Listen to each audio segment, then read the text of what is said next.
What's up, everyone? Welcome. We are live right now on Cannabis, and if you're joining us on YouTube, Spotify, or our podcast feed, thank you so much for joining us. We have a great episode for you today.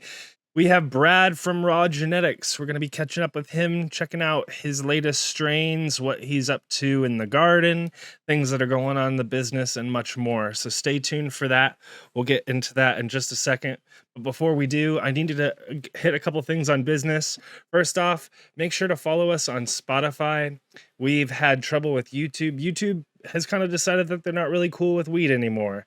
So they gave us content strike, and we're worried that more will come in the future. So just preemptively, please follow us on Spotify. You can watch the episodes there or listen to it just like a podcast. They have comments on there, everything too. So please follow us on Spotify. We'd love to check you out over there or see us over there. And then also shout out to everyone in the Cannabis community. It's our members only community at cannabis.app in your browser, or if you're on iOS, you can download our iOS app in the App Store. And we'd love to see you over there for as little as $4.20 a month. You can support us and help this train keep rolling. Use that code BUZZ or Growers Love at checkout, and you can get your first month free. And please join us over there. And we do seed giveaways. We've got a bunch of packs of seeds that we give away. Sometimes those seeds are Raw Genetics. I've got one over here that I'm going to give away soon. So join us over there. We'd love to have you a part of that. And then we can do more shout outs later in the show. But I don't know, JR, did you want to do one last shout out or two before we get into the episode? Well, we should go ahead and make our Tiki announcement. He's doing his one crazy summer sale, and he's offering 50% off on select seeds and a free pack of Dr. 41 regs with every order. So check out tikiseeds.com. And the other one I was going to shout out is secretselections.io, which is Brad's cut site. And while I have them here, the one I featured was the Kaizen, which is the Z by Zikigai. And he's offering slips 1 and 17. So I wanted to ask Brad, tell us about number 1 and number 17. Yeah, so these are two of the different phenos that I selected in my initial group batch when I did the hunt. Whenever we hunt, if we find enough interesting things, we'll pick the most interesting to run back. So anyway, I've been sharing them around with some of my friends that have a little bit larger setups and whatnot, and got really great feedback on pretty much all of the phenos. We end up actually having 4 that we have. But the 1 and the 17 are definitely 2 of the most interesting. I mean, they're all really good. It's hard to say one blows the other one out of the water. It's just going to be a preference thing. But yeah, so the one, Joe from LA Family Farms actually just called me raving about talking about how he's super confident that it's got a lot of contest potential. And so I know he's actually going to be the wild card in the Proper Smoke League for Proper Doinks here. I'm not sure, a couple episodes coming up, but yeah, he's going to be the wild card in there with Kaizen number 1 going up against somebody else. And then Kaizen 17 was the one that from the test group, by the time I finished doing all of my smoking of everything, I really felt strongly that 17 might have been the best one smoking. And so it's been interesting to see the feedback coming from some of the guys helping vet the cuts further and see what's up. Luckily, nobody's come back and said that any of them were a bust, pretty much. So, it seems like Blackleaf also just took a Kaizen, the Kaizen number 4, which I don't think we have offered online. But yeah, he took the Kaizen number 4 up there to the Proper Smoke League with Proper Doinks, and he just beat the Good Pizza podcast. They did a little duel in the brackets there. So yeah, it was pretty cool to see Kaizen coming up in the Proper Smoke League and really just kind of proving what the community already knows. A lot of people hunting Kaizen, but it's if you watched the Proper Doinks back today, actually another guy hunted Kaizen on his own, entered that, also won the bracket. So nice. There's about to potentially be 3 Kaizen different phenos in the Proper Smoke League bracket for this one. We'll see how we fare. But yeah, man, they said it, when they were cracking into the jar, they were like, if you had told me that this was just Z, I would have believed you, because Kaizen is just so true to form.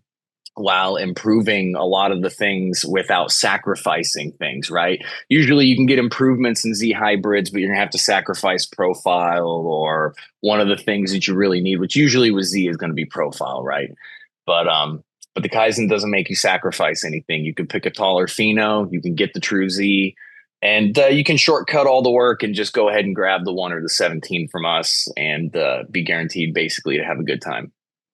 Now, when you're doing your selections and you're kind of at a mindset where you're kind of selecting towards a direction, and say it's a taste and smell profile, but you may have a tester pop up that's way out of that, taste range, but it's super amazing.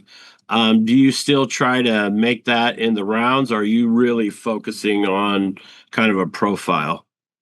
Yeah, I mean, if something is good enough on its own, even if it's not what you were looking for, definitely we'll keep those and try to figure out where they're implemented best. But yeah, I don't know. Like with the Z stuff, it's very easy. We know that we're focused on flavor first, and then we're focused on growth second. And there's nothing else that we focus on up front, right? Once we have the things we're looking at, then we're like, okay, these are the ones that meet the core criteria. Then you can kind of start looking and be like, what are the other additional features, right? Color, frost, structure, different things like that. But yeah, I don't know. It just really depends on the project, on whatever you're doing. But I will say, I think anybody who's hunting, if you find something where you're like, hey, I wasn't expecting that, but that thing tastes good, smells good, it gets my homies going when they see it. You never know when you're going to find like a random gem, Right. that's a little out off the wall there. So, The outlier. yep. So I noticed, and JR's pointed this out, that the trend in your names for strains were before they were named after foods. There's like cherry Paloma and buns and all kinds of desserts and things like Yep. that. And now you kind of switched over to, it seems like, Japanese themed names. So you kind of speak on the switch over. Yeah, so once I started the Z project and eventually landed on the name Zikigai, kind of just threw me into like a little discovery mode, kind of digging into some of the Japanese culture and stuff. And it's really just, it's really interesting. It's cool. Like, everything about it's really like just kind of draws me in a little bit. And they have a lot of words that are, they seem obviously exotic as an American, but they have good, deep meanings and stuff. And so I've kind of tried to shift more toward the names having some type of a secondary meaning or something that kind of gives it a little bit more soul than just being like, oh yeah, this shit's cake, this shit's candy, this is candy or whatever. Which also like everybody, all the breeders were definitely doing like all the pastry names. I mean, I've spent 1,000 hours looking up pastries, probably. You know what I mean? I'm sure most of the breeders have, but I think we might have actually exhausted all of the potential like candy cake names, anything that doesn't require you to hybridize words together. But yeah, so I've definitely leaned into a good amount of Japanese names, but I'm also picking, random things, random directions with names as well. So it's not like strictly, in the Japanese culture or anything like that. But I am trying to find like more interesting naming, ways to go about coming up with names instead of just like what everybody else is doing. Well, I gotta say, when I would post up your menus, like on other platforms, it would look like I'm posting a dessert menu, and people would be like, "Oh yeah, I want to order some cakes and some desserts." Right. So yeah, so now it's a little different. But one of the things I like having you on because you are pretty well versed in the strain department, because you do come across a lot of really amazing shit. You make a lot of amazing shit. So I wanted to talk to you about some of the new Japanese kind of forward direction varieties that you have and just kind of run through, maybe their profile and selection process and stuff like that. And obviously the Ziki guy is something that you've really been pleased with and using a lot in your breeding. So I guess we should start there.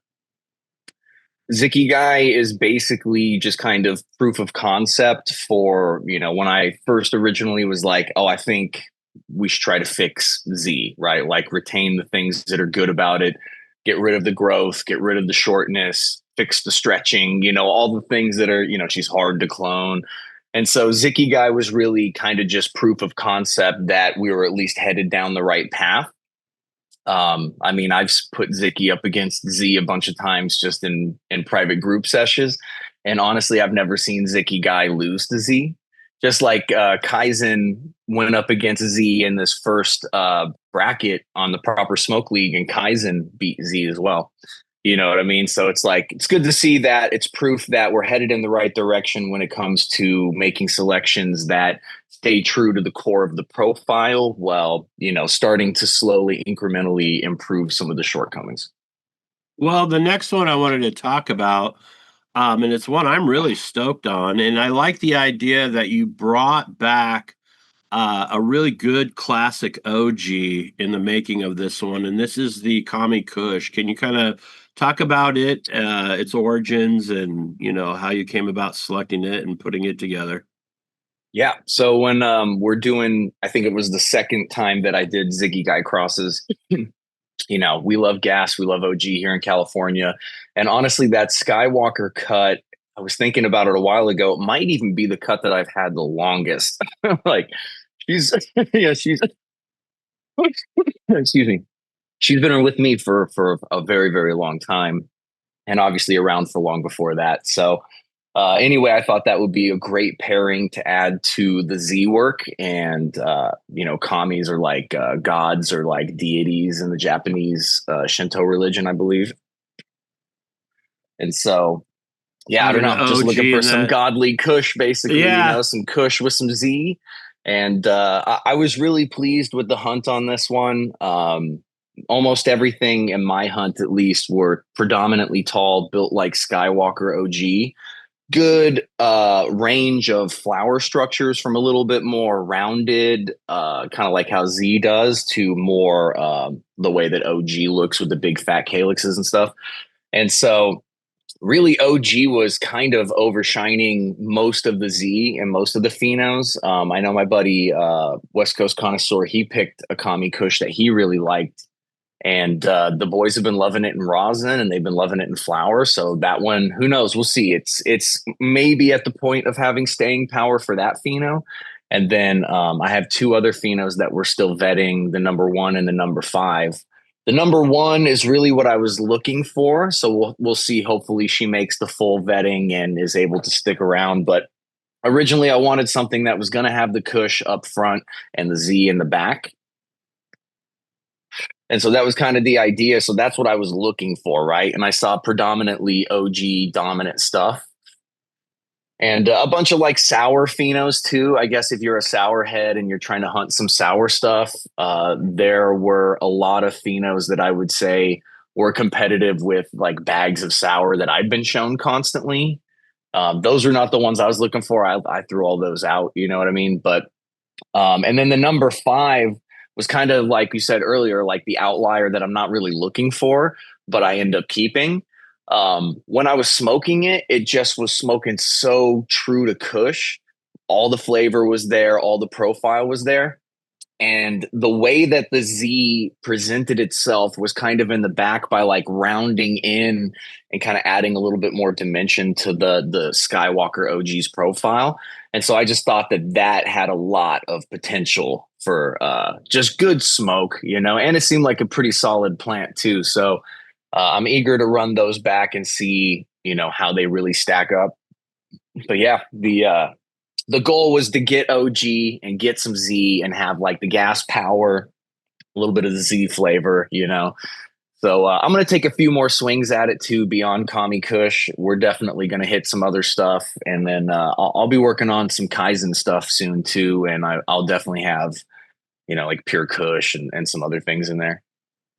Well, the thing I really liked is, coming from a medical perspective and the need of powerful medicine, when I hit it, I got that, that instant disconnect, And Yeah. so I thought the Kami was very effective for pain control. I mean, if that's one of your profiles that you're looking for, on top of something that tastes amazing, smells amazing, and its growth structure is nice. It's not crazy stretchy, Yeah. stacks up well, stacks all the way down, Right. Yeah. The Z not kind of easy to resolved. trim. Yeah. Yeah, the Z kind of resolved some of those long internodal spacings, right? Kind of like bringing the plant just down a little bit without. I don't think it restricted the growth or the stretch in any way, but it just seemed to make the frame a little bit more compact where like OG can have these, these links between golf balls basically. And And yeah, I climb the don't know. wall, if you let it, it'll just climb. Yeah, you don't want to veg them too long. Next up is one that I've actually been using this week a lot. I've had kind of a migraine off and on for the first time in my life. I've never had headaches before. And I've been smoking the Kaiju.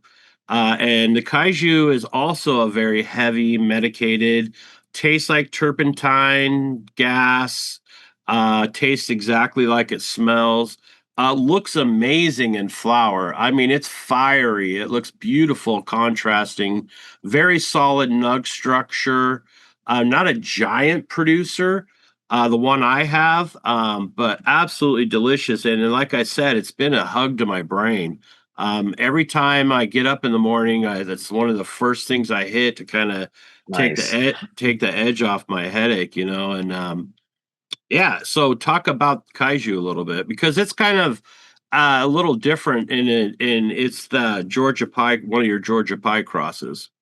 Yeah, it's definitely from, man, a good few years back at this point. Because we've been mainly focused on Z for a while now. But yeah, Georgia's done nothing but make amazing crosses basically. And the Kaiju Kush is actually one that sold out pretty much immediately. And then I accidentally lost the motor breath cut.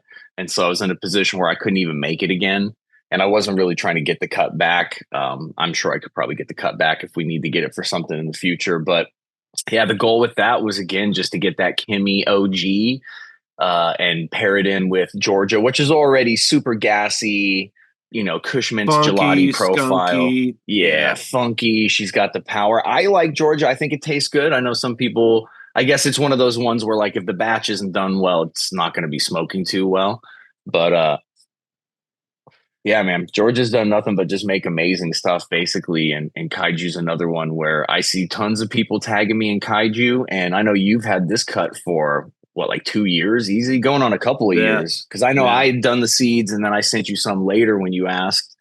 And I mean, who knows? Maybe it's even been longer than that. Maybe it's Yeah, more like 3 years. it was the stuff that I hunted right before I started doing the Z pie work, which I'm really in the Mm, middle of. I'm in the middle of that. I've got 1, 2, and 4, and I'm really trying to, focus a area. And I got to tell you, number 1 has a brie kind of cheese funk and skunk to it that's a reminiscence of some of the cynics that we used to have here, which was a Vortex C99 cross. oh, Very okay. cheesy, very dairy, tastes exactly like it smells. Very brilliant to look at. Expresses a lot of trichome, so it's super frosty. Um, the next one up is the Tenchi strain. Yeah, that Can one's a Zope Zicky. Yeah, talk about Zope a little bit because I hear soap and I hear Zope. So tell me about Zope and that cross. Yeah, they're definitely two different things. Soap is animal mints, kush mints, I believe. We did some soap stuff. That's seed junkie. Zope is wizard trees, right? So that one's like the RS11. I actually don't know what the whole cross is on it there. I'm pretty sure it's one of the RS11 hybrids that they made. But yeah, Zope is really great. I mean, it's sweet candy. It's like a really great sherb variant. And then adding Zikigai in there, the goal was just to try to like figure out what version of like a sunset gelato profile will Zikigai pair with the best? Because I ran it with sherbet and Hikari and definitely found a range from like deep to sweet. Um, but yeah, on the Tenchi in the hunt, I saw mostly all sweet mostly all Zope. But then there were some phenos where the Z really seems to ramp up the Zope in the back end and kind of, I don't know, just the way that, like, if you're a Z smoker, you know, the way that profile kind of melds into things that it works with. And yeah, it was just a really like a palate pleasing profile. I found two different phenos to look at, which was from my last hunt. And so, yeah, I need to run those back still. But yeah, I've got them in the bank right now, and I'm just trying to find space. I end up having to, you know, like I'll do the hunt and I'll find some really interesting stuff, and then I'll share it out to some of my friends that have more space and resources, and then Yes. they'll start to help vetting, and you know, which is never bad. Like I'm fortunate to have a variety, a small group, but a good group of really, you know, solid people you can trust in. And they got respect, and we all have mutual respect. And yeah, it's just great to see how those relationships work too. You know, you share what you find, and then you know, these people are obviously getting excited and becoming a part of the process, and also broadening my selection process even further, because then it's like, all right, we could take what I think is what this should be or what I want to see, and then is what I think good actually potentially good, right? Then we give it to somebody who's like a big producer, and then they weigh it against like what the market actually does, and we're like, okay, that works or that doesn't work. And so, you know, that's definitely helped to ramp up and improve the selection process, you know, refining it further. Are you still finding yourself breeding for the rosin world? Not directly, but I do make some crosses with it as part of the thought process for sure. Like I know we've got Kitsune that we did recently, which is on the list you wanted to chat Yeah, about, that I one's think. next. Go ahead. And yeah, so that one is the Rain Man, which is Gary Payton stuffed French toast. Stuffed French toast is probably our oldest like clone only from like the very beginning of the French toast stuff, you know, way back. She's won cups. She's been in thousands of gardens. People still running it today. It's a washer on its own, around 4% plus or minus. And then that got hit with Gary when Gary came out, and I got it very early in that stage. And that they just make such big, beautiful flowers, but it really shines in rosin. I mean, it's a okay smoke as a joint or whatever, but it's not going to knock your socks off. But in rosin, crazy, crazy flavor, deep, funky, really cushy, and the way that the Gary cream and stuff mixes in there. Like, yeah, the Rain Man was a smash hit. A lot of people have been asking for that to come back. But I don't think And we're doing any more stuff French toast. West Coast Connoisseur found an amazing cut of that, correct? Yeah, it's actually, again, it's from like when I did the original hunt, and then I'll usually share out stuff. Jake's been helping me for years, in the earlier days too, like getting phenos and getting them in other gardens and stuff. And so Rain Man is one that we found in our group in the original hunt years back. And then he's held on to her, and I didn't retain a cut because I wasn't focused on that. But she's been working commercially in Oklahoma and Cali, and different gardens, and getting washed, and was really thoroughly proven as a great commercial producer, a consistent washer, and all of those things. So not to mention like the way that anything that's crossed with stuffed French toast just has super low leaf ratio, where you don't get a lot of little leaves and you don't get a lot of little branches. You get very dominant, thick stems, and they are very like self-supporting thick, and they grow quick and stretch. You know what I'm saying? So it's like polar opposite of like the Z work, where if anything, I'd be trying to slow this thing down a little bit. So but yeah, that thing is just a real Cadillac. And so I was thinking about rosin when I paired it with Zikigai in the last round of crosses, and I haven't had a chance to run it yet. I'm trying to get it in there. I kind of haven't been able to hunt here recently. But yeah, man, that one is definitely going to be. I mean, I was hoping that we would find some really good washers, because that's really the pedigree of that thing. And then if we can get that deep funk and that power that it has, and mix it with just add just that right amount of like sweetness or Z, or like an extra dimension of direction in the profile, I think it's going to really, I mean, the potential obviously in my mind is pretty big. So we'll see if that transitions into jars of rosin at the same degree. But yeah, I think it's got a lot of potential if somebody out there is looking to really take a crack at some interesting rosin and looking for the deep funk and easy to grow plants that work. I think the Kitsune's definitely going to give you a shot. Right. That sounds amazing. And the very last one of the strain talk is kind of like my own selfishness. I'll not lie. I want to know about the Platinum Paloma, and that's your Zikigai by Cherry Paloma. Yeah, so Cherry Paloma is obviously well renowned because of you, thankfully, and has won a couple little cups and whatnot. So really, I think we're almost out of original Cherry Paloma seeds at this point. We're actually down to our last little bit. Wow. Yeah, and so that's why another reason why we wanted to start getting Paloma into some crosses and finding some other directions with it. And obviously, if you can get the candy and the orange to blend together right, and then one thing that's cool about the Cherry Paloma is it's got that gas, it's got the Georgia build and all that stuff that really helps the Trop Cherry out a lot. Yeah, you know what I mean? So it's not so up front. Yeah, we're just hoping to see, similar growth patterns that we did in Cherry Paloma, but then just try to find like where does the Z blend in? Like I was really thinking about my buddy Joe. He has this Zamo, so it actually is an award winning. I think he won an award for its smoke quality in the proper smoke league. But I was thinking about that. That one honestly has been like the most interesting orange that I've smoked recently, to where it was almost exactly what I would see in my mind, like where you have this sweet orange and the sweetness in the back is like just a little twist of Z. And I'm like, oh, that's really something, And so I was kind of thinking, well, maybe we'll fuck around and try to create something like that too. So that was kind of the direction I had in mind with that one. And you had done some orange stuff in the past. I think you had an orange whip, I believe it was.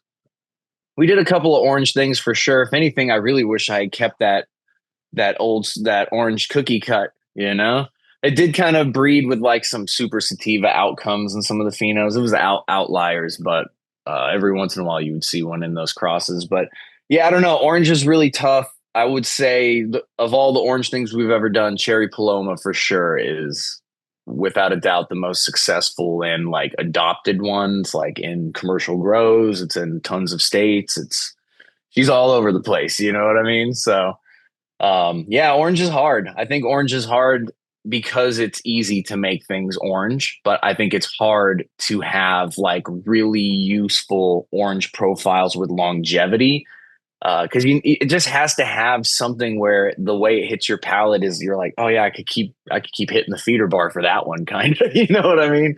And some of the other oranges, it just kind of reminds me of smoking like a Durban or Jack or something, where I'm like, it's cool, I'll smoke a joint or two of it, and then I'd be like, I don't know, man, just go back to rolling up Zikigai or some OG or something. Yeah, you don't want like a whole ounce of just that strain. And but I could smoke a bunch of that Zamosa. Like if I had a ton of it, I could probably just keep twisting it up because it just tastes so good. Like, I don't know. Flavor is very important. Your weed should taste good. Yes. It should taste good, guys. Really should. If you're looking at it, you're going, I'm not sure if this tastes good enough.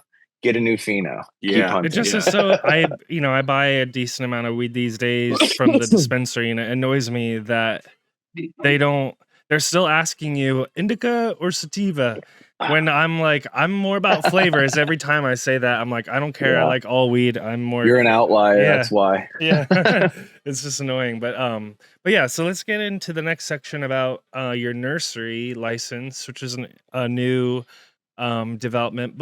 Before we do get into the nursery business, I wanted to give a couple more shout outs. First off, shout out to our friend Tanazi over at Tanazi Gardens or sacred3mushrooms.com.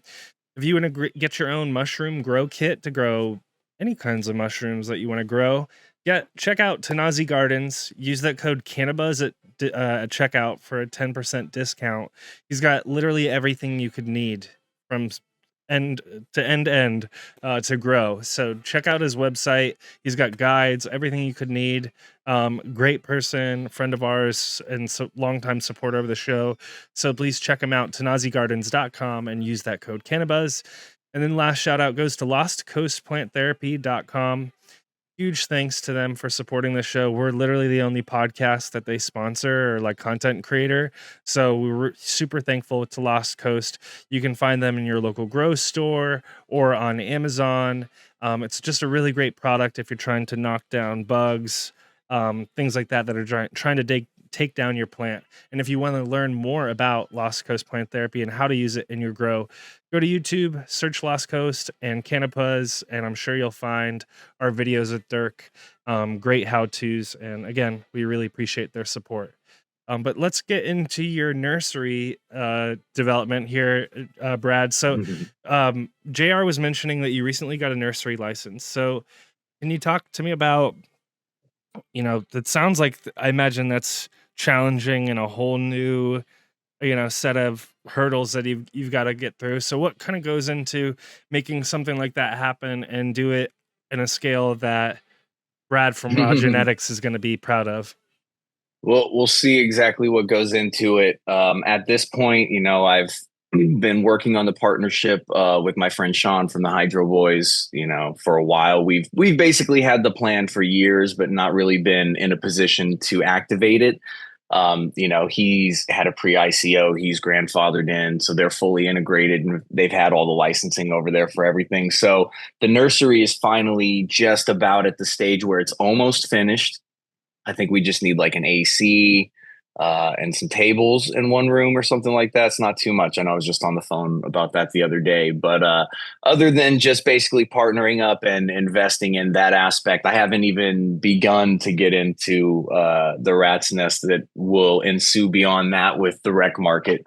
But I am fortunate to have a couple of really good friends that have successful nurseries. And so they're going to lend a helping hand and help make sure that we scale up, right? Because it's definitely a scaling up and a change of focus a little bit, moving over to focusing on trying to produce, clones and teens for the rec market for, commercial growers. So, I don't know. Either way, I think it's the next step in raw genetics, right? Is having that nursery where we can be fully locked in for the future with the rec market, completely legal. Continuing to focus on genetics and focusing on getting those genetics into gardens, working with people. That's awesome. So it sounds like the customer for these clones is mainly going to be other commercial grows. You're not talking about like clones that I could go find at some, I guess, dispensary in the Bay Area or something like that. Or I'd love to. It's definitely a possibility for stuff like that. I'm sure that once we get settled in and get the ball rolling, then we'll start, branching out and looking for other partnerships that we can have to try to get directly to the consumer. But yeah, the initial focus is definitely going to be just, commercial growers, people who a lot of people have abandoned having veg space altogether. It's just a waste of money, I guess. So, we'll provide clean, proven genetics and continue to like do R&D and add new stuff that we're creating and proving as we go. But yeah, I don't know. It's an interesting situation, and I don't feel like I've really gotten into the bulk of it yet. But we're definitely on track. Everything's locked in, and so right now it's just kind of a time and money thing to get to where plants are sitting in there. Plants could go in right now, but we're just not ready to put the plants in yet. So we're pretty close though. So obviously at that stage, it's like we're there. So I don't know. I'm itching to get in there and get the ball rolling. I'm excited and nervous about it at the same time. So I'm sure it'll be fine. Like I said, I'm fortunate to have some experienced friends that already have successful nurseries. And they'll make sure that I don't overlook anything critical to, running one of these. Yeah. So are you, sorry, JR, to keep stepping on you, but so you're saying these guys they're buying like a room full of teens and then they flip it like right into flower? Cause you're saying they don't even do veg nowadays? Are they just kind of going straight so it seems like people buy teens and people buy clones, right? So you're getting teens, they're probably about this, this big, pretty good size, 12, 14 inches or whatever. I know I just helped my buddy get some from my friend the other day, and yeah, it looked like they were probably about 14-inch in little pots. I wouldn't say fully ready to flower, but pretty close, right? You're going to put Right. it in probably like a 1 gallon pot, maybe a 2, Yeah. probably a 1, and then they're going to be ready to crank in a week or something like that. Yeah. So yeah, it seems like a lot of people are running from teens or just buying their clones in bulk.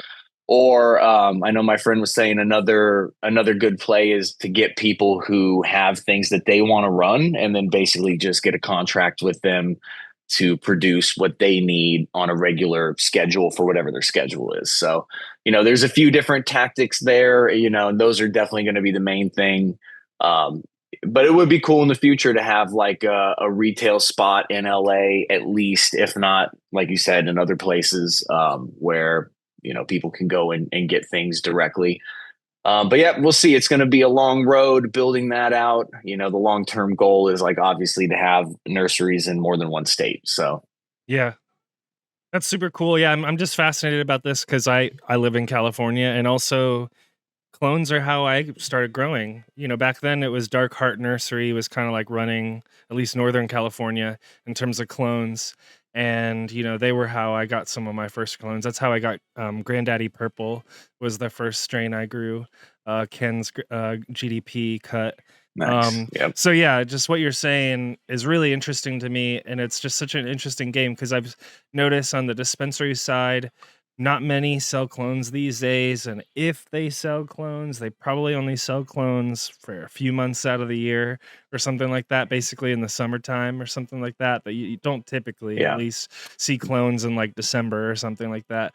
Yeah, I can't even think of any. I don't go to too many dispensaries anyway, so that also is probably a contributing factor. Right. But I know the local one that I do go to, I don't think I've ever seen. I'm sure it's tough. Like the people there aren't really trained to take care of the Exactly. plants, and now they're exposed. They could get bugs. Like the chicks behind the counter just not.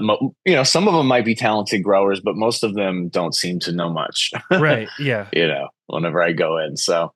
Like you said, it's like, oh, you want sativa or indica? And then this really, here's the funniest thing I've noticed going in there. And it's not throwing any shade on anybody, but I did find it a little comical is I went in, I was like, hey man, I just kind of need I'm trying to find a rosin pen, right? Like there's some pretty good rosin pens out there.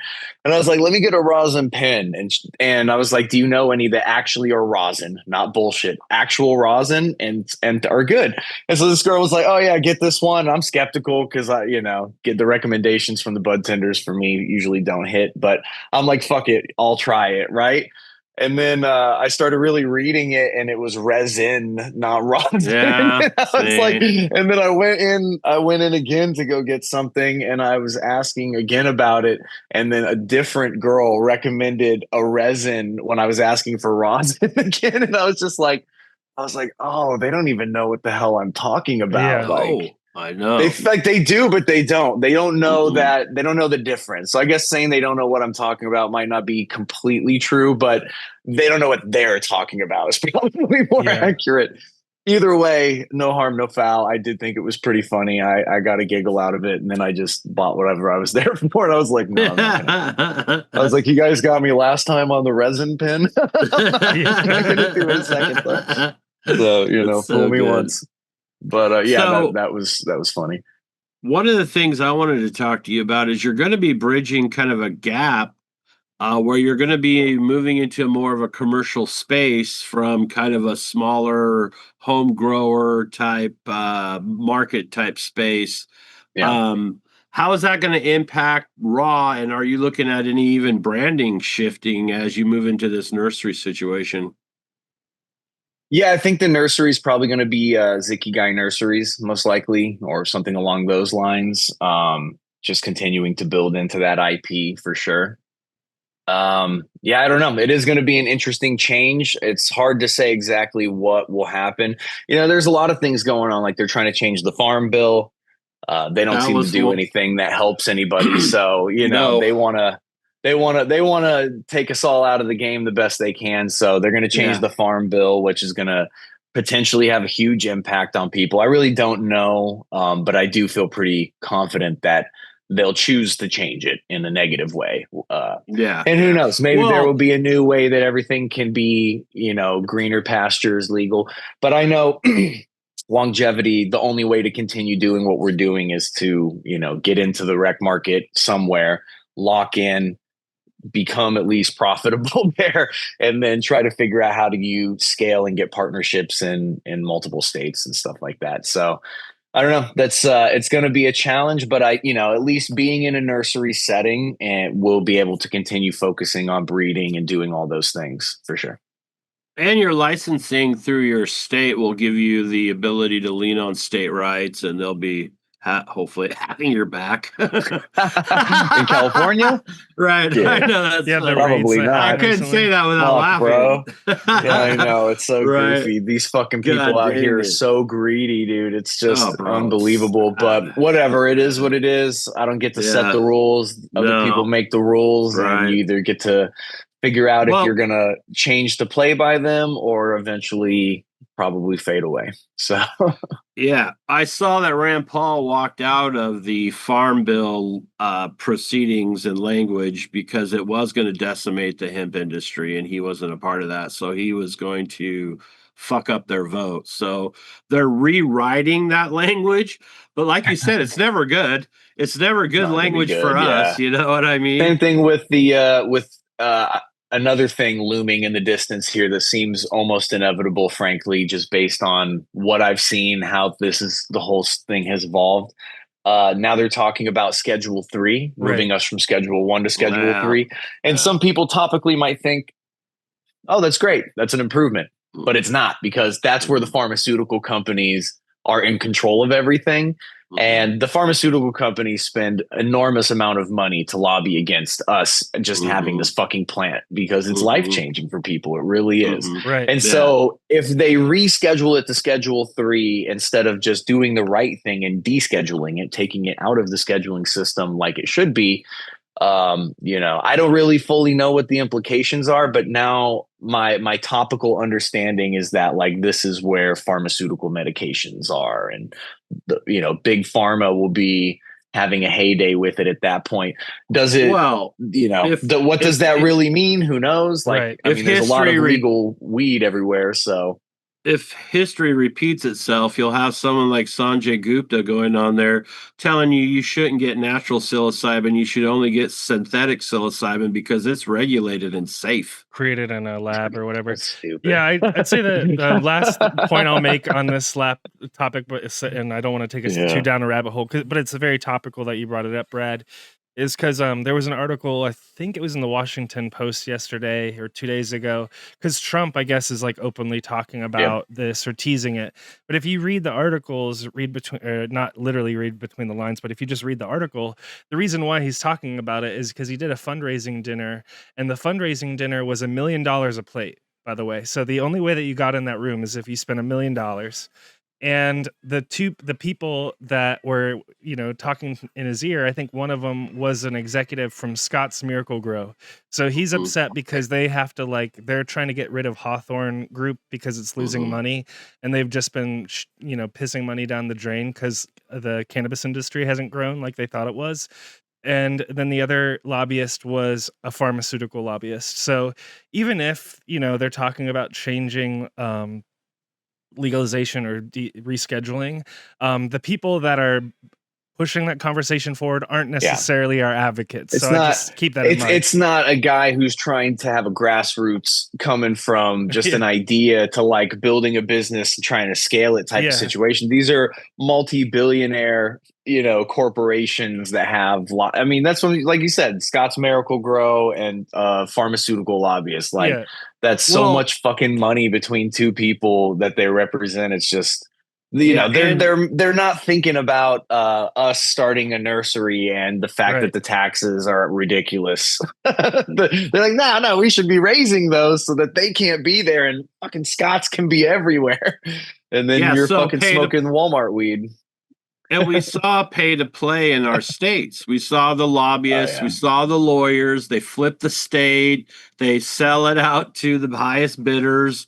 It becomes It pay to seems to be what's play. happening in And so most of the markets, right? this is gonna be on a fucking grander This is going to scale. be on a So national scale. you're gonna have the same sellout, right? Yeah. There's and and I really don't if you know. looked at Who the knows? Maybe we're not maybe we, we'll go ahead. Sorry, I we didn't mean to weren't cut you going to off. go down this rabbit hole, but if you looked at the language of the previous farm bill shit they're trying to push through now, it's felony shit, right? It's felony seed, I felony actually haven't clone. read it because I I knew that it was just going to be additional stress. But topically, I know what it means, right? And so, with that in mind, I was like, oh, well, hey, I guess it's perfect time for the nursery to really come through. And so, yeah, we'll see what's up. Maybe we're getting there just in time and yeah, that'd be we'll be sweet, man. grandfathered in or Hell whatever. yeah, So, whatever. Yeah. Or lean on your maybe Callie will just start holding up to the cannabis community and I mean, hold it on should. to If we can states' just get it rights. working, you can go to another state. There's another, Right. but if this all this other shit changes because of federal law, who knows what the implications of that are, right? So, But it's but whatever. Schedule We're not 1 going to right worry. now. It's Yeah. Schedule 1 right now. Somehow So going to what? Schedule 3 is going to be worse. Yeah, who knows? Because we've already beat. Think about it though. It is Schedule 1 federally, but that's at a point of like not mattering. It literally Yes. almost doesn't matter. You can go Right. almost anywhere in the country, and there are so many places that have state legal cannabis, right? Yeah. And so the federal government making it a Schedule 1, everybody unilaterally has decided that's fucking retarded, and this does not need to be a Schedule 1. Yeah. Like, I don't know. Alcohol you can Word. just buy in the corner store. Like, that's forever going to be the argument, right? But it's a good argument because alcohol is factually more damaging Destructive. and more risky. I've never ever smoked enough weed to be dangerous in my car. Yeah. You know Yeah. what I'm saying? Unless you're eating edibles, that's the Tell place you- where weed and cars 100% do not mix. If you fucking eat too many edibles, that shit could rock your world. That's like drinking level of intoxication for sure. Yeah. Sometimes. Yeah, well, yeah, Moderately, it's sedation, not, like, of course. Totally Yeah. unconscious sedation. I've knocked out a 300-pound hog with edibles before. So, I mean, you can really knock yourself out literally. Yeah. But kind of just ending on that rabbit rabbit hole. The thing about the plant and the thing about the fungi is those are liberators. They're not enslavers. If you look at all the other vices that seem to be plaguing our communities, those are enslavers. And so there's a difference there. And so That's a good a point. system of control will not allow liberation of the mind, body, and spirit. That's just counterproductive to control, right? Yeah, it does kind of seem that way. It's not too hard to draw a line in the sand and be like, oh, there's an alarming amount of things on this side of this line. What? So anyway, we're not going to go Yeah. there. But Well, hey, I wanted to kind of move on and give you an opportunity to talk about some of the folks that you've been working with over the years and some of the, products that you use. We'll start with Drip Nutrients. I know you've been using Drip for a while. yeah, I was on Athena before. Actually, my buddy who started Drip had gotten me connected with Athena, and Athena took great care of me, and I had great success with their products as well. But the one thing that I kept hearing from people is kind of just that was about flavor, right? No matter what, and I'm adding sugars and stuff, and people were telling me like, "Oh, yours is like we'll smoke yours, but not other people's," which I thought was kind of odd. I don't know. I thought it was a good find, but anyway, so my buddy had Drip out, and he hit me up, and he was like, "Hey, like, let me put you on this Drip." I'm like, "Absolutely," like it's my friend who started Power SI, and Power SI has been great in the garden as well. Super great product, and so he shot me a bunch of Drip, let me do the demo on everything, and pretty much since then I haven't looked back. Like right away. Just overall quality seemed to improve, like looked a little bit better, taste a lot better, smelling a little bit stronger. The terps seem to be better. All I did is change the core nutrients. I still use the same sugars and all the other like full power and honeycomb and all those things. and winter's frost, so I was always using those additives. All I did is switch the base newts out from and another thing too that I will say is I was on Athena powder nutrients, right? And one thing that I learned from using a ton of different powder nutrients is that you never quite have the same composition in a scoop or a measurement, right? And so the little nuanced, very like you might not think they matter, but there's a little too much blue in this one.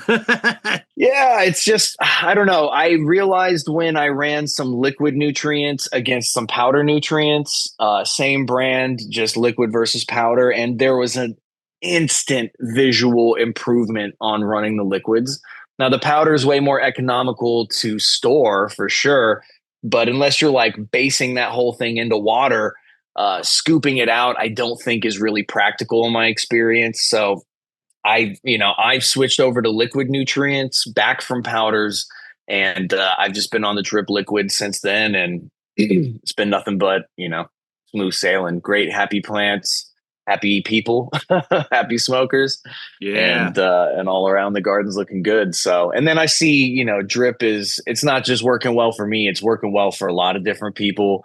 It's crushing in tons of different gardens. I've gotten a few of my friends commercially to, switch over to drip as well. So it's not just me being like, oh yeah, my friend runs this company. It's like, people that I have to be accountable to. I've also got them to sample these products, and, pretty much everybody's switching over. So, drip's good, solid stuff for sure. You can't fail. Yeah. I got homies in Florida using it. So the very next one I wanted to talk about is Grower's Choice lighting. There's someone who's been standing out lately. There's a lot of LED companies that are kind of falling by the wayside, especially with Samsung coming out and giving everyone the exact same diode. So nice. They're like, look, we're only making one of these now. One model, guys. So yeah, go ahead and talk about them a little bit and your experience with them, because I know you talked to me about them like 5 years ago, I would believe. Yeah, my friend Mike, my buddy Surfer, actually connected me with Grower's Choice in the early days before they even had LEDs or anything.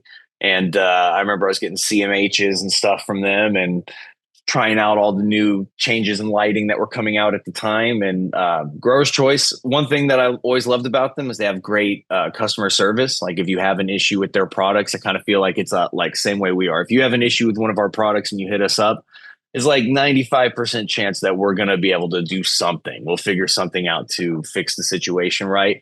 And that's pretty much what I've seen with Grower's Choice too. And I have a bunch of their 720s. I've been using the 720s since they came out, and man, I have some that have been lasting for a long time, and like 4 or 5 years I've had them. I feel like it's got to be almost 5 years, probably more accurately 4 on the oldest ones. And even with the par meter underneath them, I'm not even seeing a huge drop. It's just like a 150 par. It just depends on fixture, which, there's variations between fixtures anyway. So, but overall, I've had great success with Grower's Choice. I think they have great customer service, and, they have a evolving range of lights. I know they've got underlights. We're trying out their underlights right now. Plants seem to be loving it. They look good. It's a good amount of power. They're like 120 watts, and you put like 4 bars on a table, 4x8. I'm not even running them at 100%, probably just like about 80% there, 80%, 85% on top, not even pushing anything to 100. And, things are just coming out looking great. The thing I liked about their lighting is I noticed they weren't jumping into that efficiency game where you got spikes of red, spikes of blue, and gut everything in between. They have a nice rounded spectrum of color that's coming through, and that is important when you're at the end of the day producing resin and genetic expression. Yeah, I think that, look, I do all my hunting and everything, all my breeding and all that stuff under Grower's Choice. So we've had great success, and a lot of people are really loving, the work we're doing and the samples that we have to show to people. So I think the proof is definitely there in the flowers. Oh yeah. Awesome. Well, we're going to give you the last kind of bit here at the end of the show to give shout outs. So where can people find your stuff online? Like what sites should they be hitting up? All that sort of stuff. Where can people learn more? Yeah, rawgenetics.com. Jump in there. We've got drops like every other week, promos with every order, build your own box sets, a bunch of different cool things coming out over there. Secretselections.io. We recently just got the site fixed. We were having a little bit of technical difficulty where I was trying to work with our card processor to get like description information because they don't allow that.